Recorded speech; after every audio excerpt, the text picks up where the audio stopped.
Welcome to the Probate Nation. Whether you are caring for an elderly loved one as a court-appointed conservator or guardian, or as an agent named an advanced medical directive or financial power of attorney, or just helping out without any of those authorities, your primary goal in each instance is to provide your loved one with the best care possible as they age. Often that care involves paying for caregivers in their home, or it may involve paying for that care in an assisted living facility or a nursing home. Getting good care for your loved one is important, but paying for it is often the challenge. If your loved one does not have long-term care insurance, and many folks do not, then you may have to seek assistance from the federal government program called Medicaid. And each state handles this federal program a bit differently. But I want to stress at the outset that qualifying for Medicaid is not something you should undertake as a do-it-yourself project. Our show tonight will focus on adult long-term care Medicaid in Virginia, and our guests are two Virginia attorneys who handle long-term care for Medicaid planning and applications. They will serve as our guide as we explore this long-term care financing option for all who may be traveling on the Virginia Living Probate train. Our first guest has been practicing law for 30 years, first with Legal Services of Northern Virginia, and for the last 13 years in private law practice in Arlington. He focuses his practice on elder law, special needs law, and estate planning. He taught an elder law course at American University Law School for 10 years and has served on the board of National Association of Elder Law Attorneys and is a past president of its Virginia chapter called VELA. Presently, he co-chairs the Elder Law section of the Arlington County Bar Association. Our second guest is a partner in the Falls Church law firm of Needham, Mitnick, and Pollock, where she focuses on elder law, Medicaid and VA benefit planning, and estate planning. She is a member of the Virginia State Bar and the District of Columbia Bar Association's Trust and Estate section. She is also a member of both NALA and its Virginia chapter called VELA. And she is also rated an AV attorney by Martindale-Hubbell. She currently serves on the board of directors of the ARC of Northern Virginia. Please welcome attorneys Ed Zetlin and Suzanne Pollock. Welcome, guys. Thank you, Richard. Thanks for coming in. And you know, when we write those introductions, you know, I could spend an hour talking about your introduction. You guys have so many things you've accomplished. So please, everybody know that's a very abbreviated version of introductions. Well, let's just go ahead and jump into this. You know, we've got a lot to cover in this program. Susan, how long do aging adults pay for their long-term, how do they actually pay for that long-term care insurance cost, whether they're in a home or in a nursing home?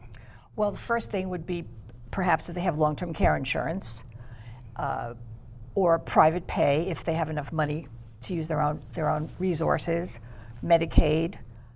Some people have, some veterans would be able to use veterans benefits. Mm-hmm. And oftentimes people will apply for reverse mortgages if they have enough equity in their home to be able to use some of that money to pay for long-term care. So there's a lot of tools in the toolboxes depending on what people have in the way of assets. Right. So Ed, what adult long-term care programs does Medicaid actually pay for, though? If we actually drill down, and that's one of our best options.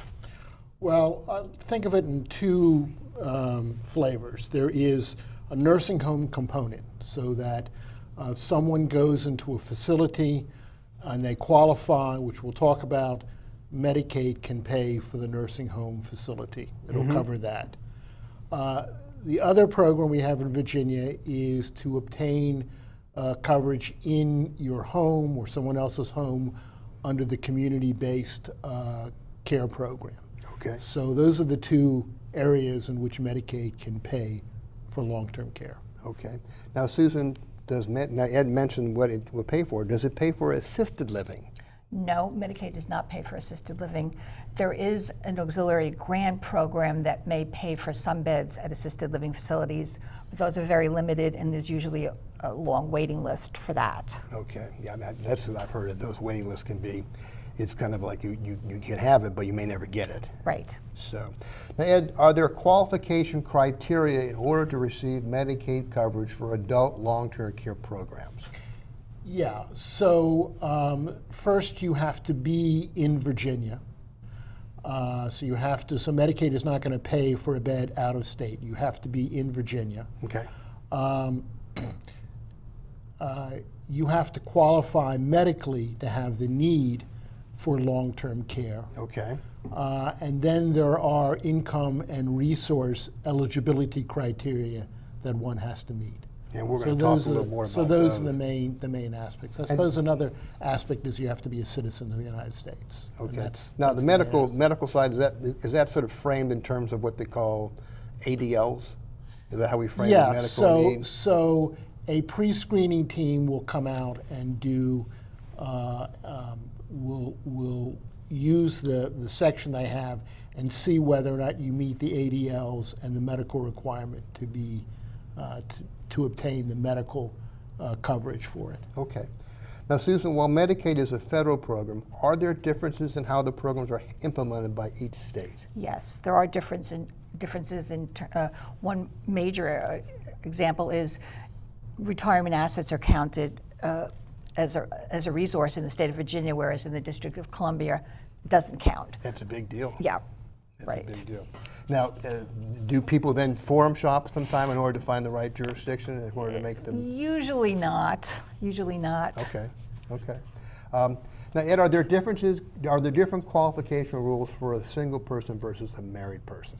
Yes. So a single person, they look at that individual's income and resources. If you're a couple, they actually are going to look at the couple together, particularly with regard to resources. Okay. So both couples have to disclose what their resources are, and then there's a specific eligibility criteria to deal with the community spouse, the spouse that's not going to need long-term care. So they make allowances for the community spouse to keep a portion of the resources based upon a criteria. And that's a very important difference. So they're not the same. Okay, that is important. If I may add something very quickly, for a single person, though, they cannot have more than $2,000 in resources. And we're going to come back to all those sort of details. I appreciate you sharing that, Susan. It was a little bit further along. But Susan, are Medicaid payments made directly to the provider, or do they reimburse the family? No, generally the monies go directly to the provider. Okay, so we just have to get ourselves qualified. So Ed, let's turn to medicated home eligibility, which we talked, and that is kind of available, but not really available. So does Virginia offer Medicaid services in the home? It does. So again, you're pre-screened to make sure that you are sick and are ill enough under the pre-screening criteria to obtain it. Mm-hmm. And then again, you have to meet income criteria, and then you have to meet a resource criteria. However, the same rules with regard to the spousal allowance applies in the home as it does for being in the nursing home. So in that sense, they're not really any different. The only other difference is that the income that the recipient is going to the income allowance the recipient is going to receive, he or she is allowed to keep more of their income than what they would have to pay in the nursing home. In the nursing home, they have to pay most of their income to the nursing home. Okay. All right, let's turn to Medicaid in a nursing home eligibility, which is where most people end up probably going. So Susan, what does Medicaid cover for services delivered in a nursing home? They cover most things except they will not cover dental coverage. Okay. And I'm trying to think, there was, besides dental, They don't cover hearing and they right, don't and cover- eyeglasses. And eyeglasses. And eyeglasses. And most people are allowed to keep any Medigap insurance that they have. Medicaid will allow them to still pay the premiums for other types of health insurance that they might have. So they can deduct that cost Yes, from right. They what- can continue to pay it even if they're in a nursing home. Okay, that's good to know. So that's important for our viewers to know that there are certain things, even though you have to pay a lot of money, if whatever income you're receiving, you can be able to deduct from that certain things that they allow you to pay. Right. Exactly. So they reduces your actual cost of the nursing home. Ed, what are the basic eligibility requirements in order to be eligible for this program? And we kind of go over to the Medicaid nursing in the home eligibility. Okay, so let's deal with a single person. They can have no more than $2,000 in resource allowance. Okay. Their income has to be generally less than the monthly cost of care at the nursing home. I mean, you can be eligible, but it's more complicated if your income is greater. But generally, your income is less. So the biggest issue is really dealing with the resources, which we'll probably get into.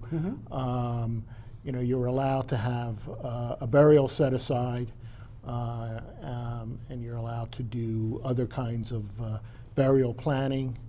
But basically, the $2,000 resource rule is what we have in Virginia, and it's what we have to kind of live with. And you have to live in Virginia, and you should be. And you have to be in Virginia. Yes. Okay. You could come from another state and now be in a nursing home in Virginia and get Medicaid. There's no. Sure. They don't look at how long you've been a Virginia resident. And they don't question your intent. And they don't question that intent. Sure. No. Well, let's talk about countable income for qualification, Susan. What is the Virginia qualification income for a single person again? This will confirm. Again, it really goes back to what Ed said, as long as that individual's income is less than what the monthly cost for Medicaid bed will, for a bed in a nursing home. Each nursing home may have a different daily rate, so the cost of care for a nursing home varies, but if a person is trying to get into a specific nursing home, then their income hopefully is less than what it costs to go to that nursing home. Okay, so that's the key is the cost is less than your income. It's Right. more than your income. So, now Ed, what is the Virginia qualification income for a married person? Now, is it the same rule? Basically, income's got to be, less than the. Yeah, it's the same rule, but there are special rules with regard to how much income the applicant spouse can deduct from what their patient pay is. Okay. So there are specific rules that would allow the community spouse, if their income is low enough, to receive a portion of the applicant spouse income based upon a formula. Yeah, I think that's something we want to point out to our viewers, that as we start to drill down on this, how the income and asset blocks are moved around on the table become a real skill set, which is why you use an attorney who's familiar with this area to sort of rearrange that landscape for you in the best possible way. Right. Susan, let's talk about countable assets as we sort of talk about rearranging the landscape. Let's begin with what are countable assets for qualification purposes. So are all assets counted in determining eligibility for Medicaid? No, if you have a married couple, residence is considered exempt. Family, a single or married couple are allowed to have one car. They're allowed to prepay funeral costs, purchase certain amount of savings bonds. So no, not everything does count. Now, Ed, I know you had some comments about that as well. You have anything else you think that's not countable among that? Oh, term insurance, because it has no face. You can't cash out a term insurance policy. Okay. If someone's a beneficiary of a special needs trust, that would not count as well. Okay. Ed, anything else you want to add? Well, in terms of some of the resource, the spouse, the non-recipient spouse is going to be allowed a portion of the resources, okay, based upon a formula. I don't know if we'll get into that later on, but they're allowed a portion of the resources because remember, their resources are looked at together with regard to long-term care. Of course, and we don't want to impoverish that healthy spouse who's living at home. Right. So we know, for instance, that the amount of countable assets a single person may own is $2,000 or countable. What is the amount of? Is it $2,000 a countable asset for a single person? Yeah, it's $2,000 for a single person.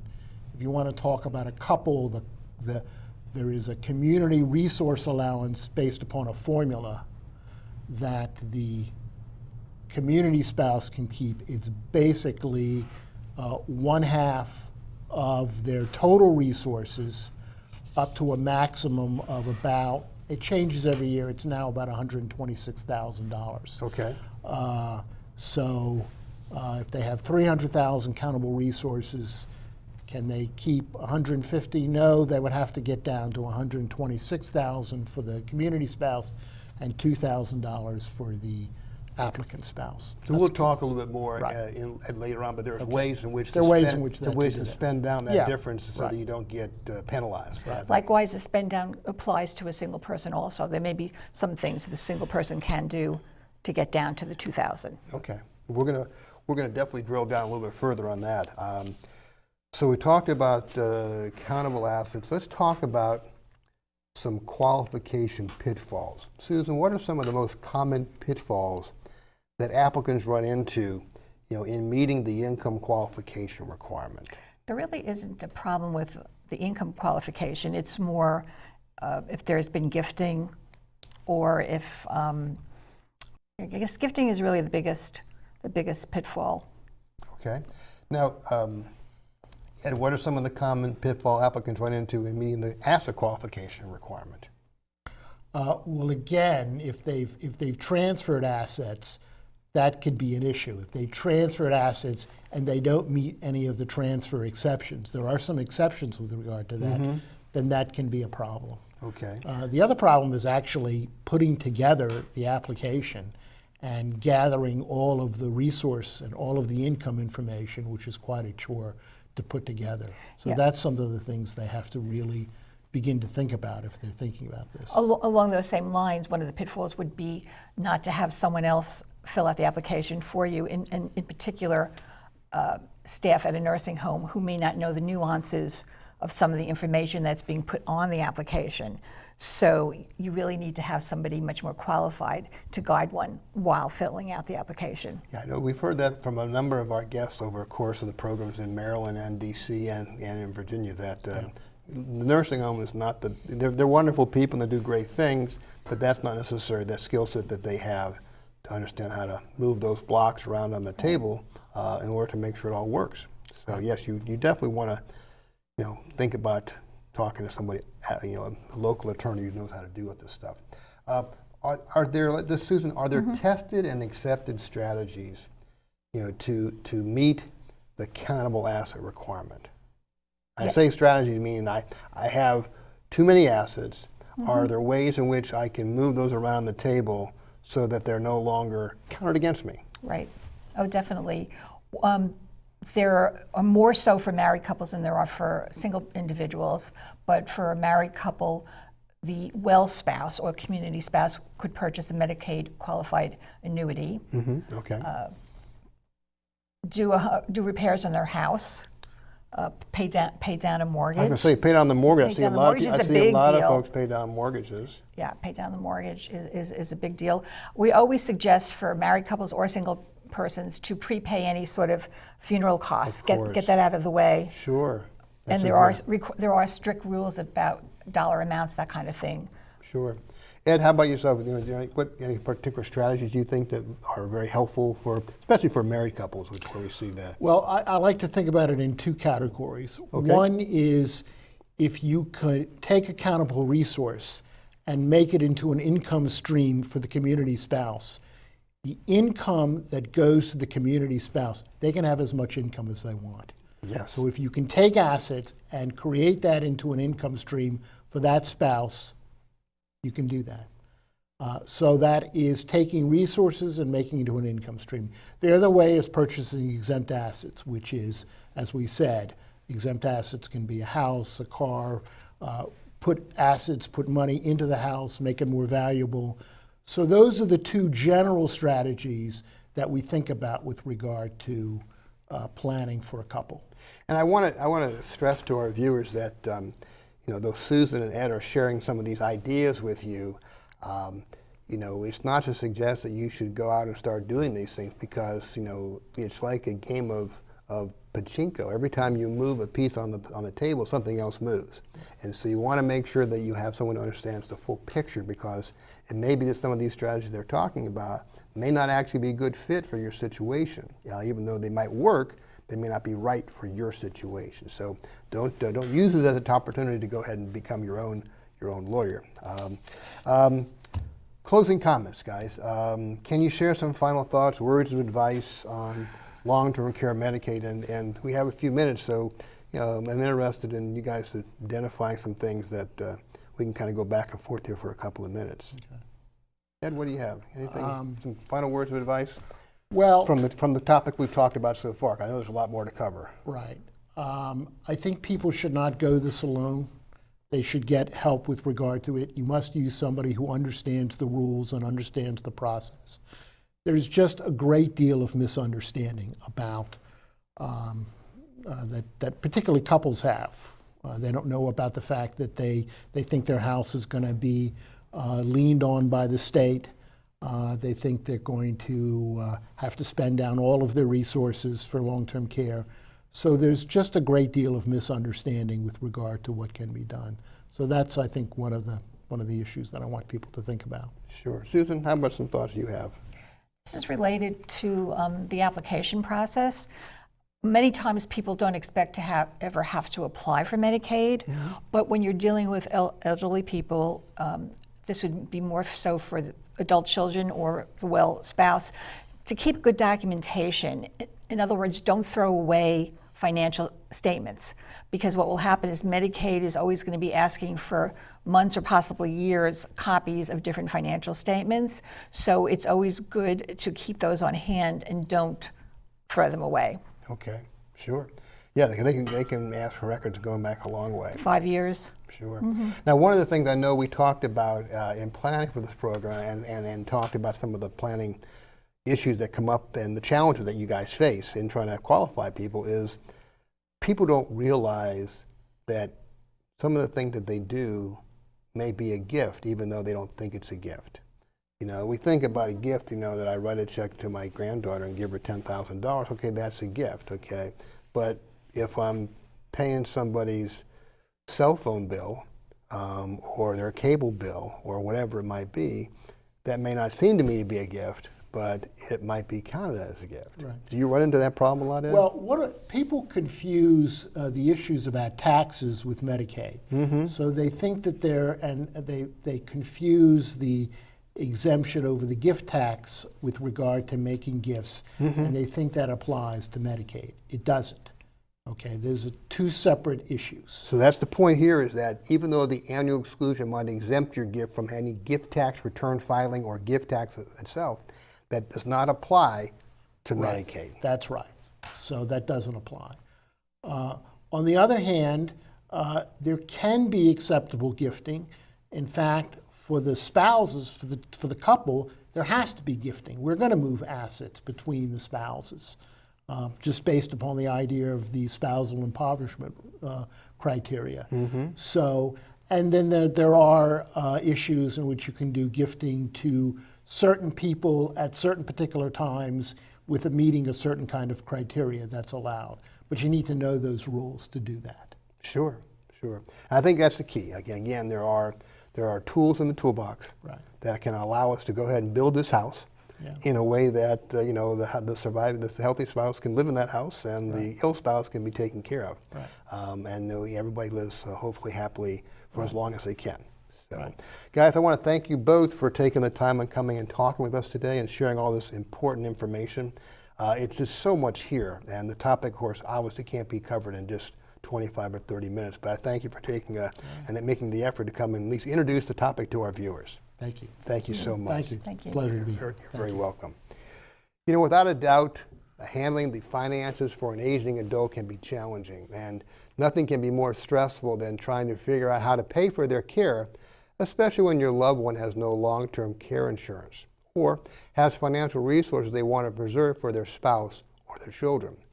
Virginia Adult Long-Term Care Medicaid is a resource that may solve this need, but as we learned this evening, there are income and asset qualification rules to navigate and common pitfalls to avoid. And in our next show, part 2 on this topic, we will review some of the common misunderstandings about adult long-term care Medicaid, asset transfer restrictions, planning strategies used to qualify for Medicaid in Virginia, and the application process itself. I encourage you to join us for that upcoming program. Finally, I want to add some words of caution. Whether you are trying to qualify your elderly loved one for Medicaid coverage before a crisis presents itself, or are trying to qualify for Medicaid during a crisis, be forewarned that Medicaid planning is not something that lends itself to do-it-yourself efforts. See a qualified Medicaid attorney for guidance and advice on your options. This brings us to the conclusion of our show tonight. We hope you found it helpful. Replays of this show and all the shows broadcast to date, along with other helpful information, can be viewed on the Probate Nation website. On behalf of the Probate Nation, thank you for visiting with us.